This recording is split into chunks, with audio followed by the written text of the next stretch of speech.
கர்த்தருடைய பரிசுத்த நாமத்துக்கு மகிமை உண்டாவதாக. இந்த நாளுக்காக எடுத்துக்கொள்ளப்பட்ட வேத வசனம் யாத்ராகமம் 23வது அதிகாரம் 25வது வசனம். வியாதியை உன்னிலிருந்து விலக்குவேன். ஆமேன்.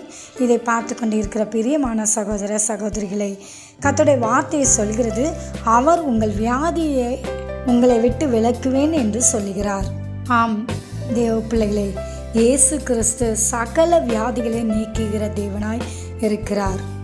இயேசு கிறிஸ்து இந்த பூமியில் வாழ்ந்த காலத்தில் ஜனங்களுக்கு உண்டாயிருந்த சகல வியாதிகளையும் சகல நோய்களை நீக்கி அவர்களை சொஸ்தமாக்கினார் என்று மத்தேயு 9:35 சொல்லப்பட்டிருக்கிறது.